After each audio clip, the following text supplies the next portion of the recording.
eu me lembro que em 2015 o PROS o que quer dizer, Couto? Não sei. Partido, vou ler aqui, Partido Republicano da Ordem Social. Não sabe. Ele usou o dinheiro do fundo partidário para comprar um helicóptero. Pequeno helicóptero. Eu lembro. Por 2 milhões e 400. Na ocasião, a sigla disse que a aeronave foi comprada para fortalecer a presença no Brasil. Já imaginou pegar o fundo partidário e comprar helicóptero com a nossa grana? Bom, o nosso comentarista, você sabe que já está aqui, que é o Ricardo Couto. Couto, boa noite e bem-vindo aí. Boa noite, Heródoto. Boa noite a todos. Couto, primeira coisa, o presidente Lula fez um discurso na Avenida Paulista nesta quinta-feira, não é isso? Bom, qual foi o tema, então, que o presidente Lula...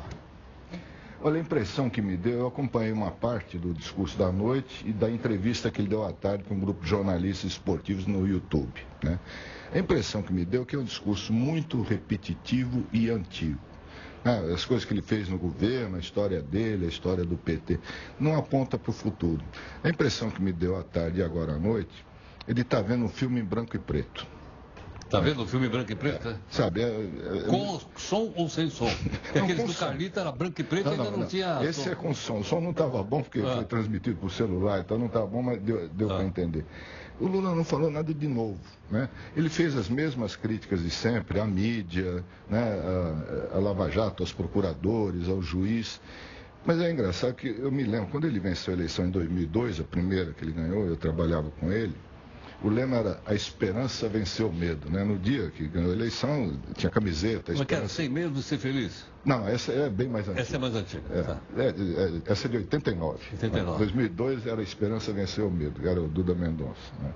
A impressão que eu tenho hoje é que está acontecendo o contrário. O medo está vencendo a esperança, o sentimento em geral, né? E o Lula, falando do passado, contando histórias e tal, ele não aponta para o futuro. Porque toda eleição é uma renovação de esperanças, né? Você espera que os candidatos apresentem projetos para melhorar a tua vida, a vida do país. E isso não está acontecendo. Quando o Lula foi eleito em 2002, era isso, quer dizer, era acabar com a fome, tinha um monte de projetos, aquele negócio todo, né? Se vivia um clima de mais otimismo. Hoje não. Então, hoje, eu acho que está muito rancoroso o discurso dele, né? Muita raiva, tá? Que até dá para entender pelo que está acontecendo com ele, né? Então, entre outras coisas, essa que está acontecendo, eu queria que você comentasse, que é o fato de agora o juiz ter bloqueado a aposentadoria dele, a previdência pessoal. A previdência privada. Privada, é verdade. Eu vi essa notícia agora. Cada dia tem mais uma novidade sobre isso. Se continuar assim, ele vai acabar ficando pelado a pé na estrada. Como é que é? Nu pelado com a mão no bolso? Na estrada. Porque, olha, já tiraram os carros, os imóveis, o dinheiro do banco, né, da conta bancária e agora da Previdência.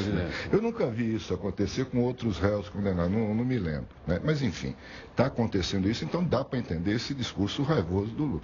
Só que política, ele está em campanha já, ele falou que vai ser candidato e tal. Eu acho que isso não ajuda, sabe? Porque o discurso está muito voltado para dentro. Para a militância do PT, aliás, hoje tinha muito menos gente do que no dia 15 de março, uma outra manifestação que fizeram contra o governo, contra as reformas, né? Foi só em São Paulo ou teve mais em outro lugar? Teve, até anotei os números aqui, mas fracassou em todos os lugares, né? Aqui em São Paulo não tem números, mas para você ter uma ideia, no dia 15 de março tinha 5 quarteirões ocupados na Vila Paulista, era bastante gente. Sim. Hoje não chegou a 2, não encheu 2 quarteirões. É mais em frente o MASP, onde tinha um carro de som, tinha mais gente, e muitos vazios dali para frente. No Brasil inteiro, os números são os seguintes. Em Belo Horizonte, 200 pessoas. 200 pessoas eu reúno em Porangaba se eu oferecer um churrasco lá. Recife, 2.000. Porto Alegre, 1.000. E no Rio de Janeiro, 500 pessoas na Cinelândia.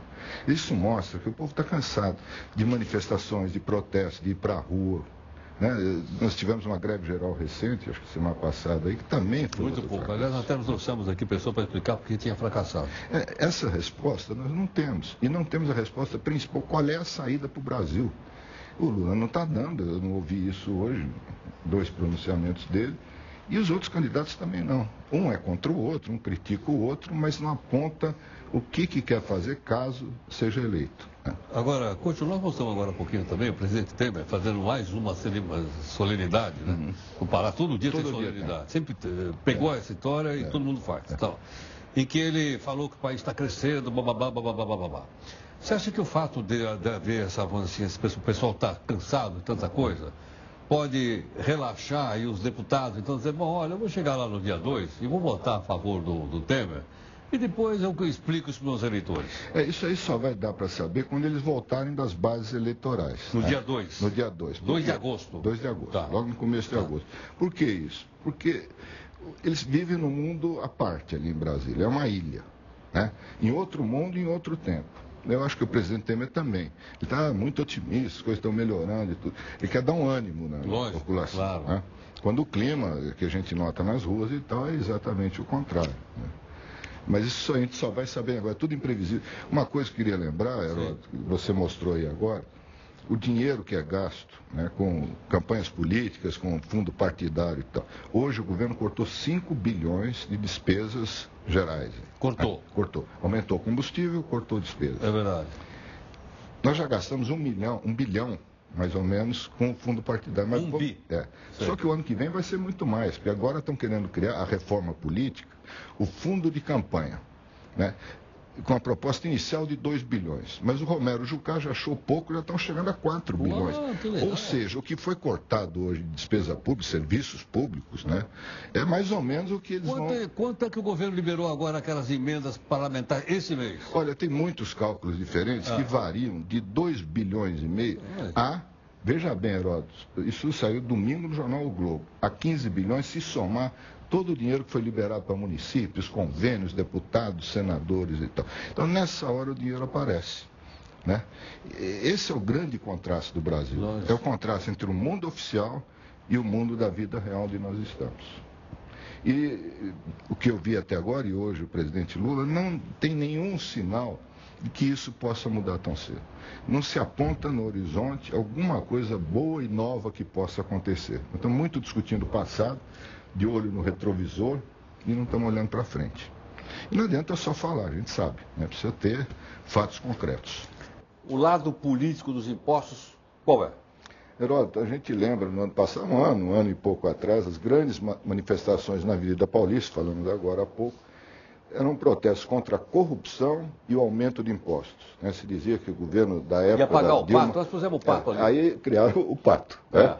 O pato da Fiesp, agora do Paulo tiraram o pato, sumiu o pato. Os patos sumiram. Agora porque o ano passado não aumentaram, aumentaram agora. E o pato sumiu. Os patos sumiram.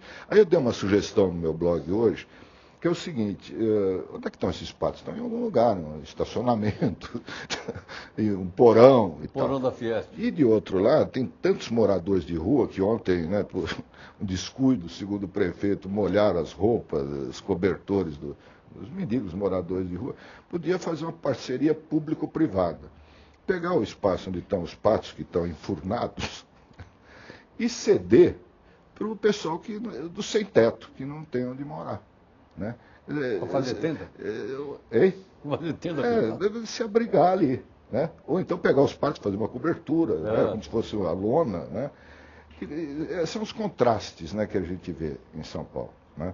De um lado, os moradores de rua, de outro, o pessoal do Pato Amarelo, que sumiu, né? Você vê que o Paulo Scaff, presidente da Fiesp, não fez uma declaração até agora sobre o aumento de impostos. Nós pedimos hoje, ele disse que não vi em lugar nenhum. Nós pedimos, nós ligamos lá.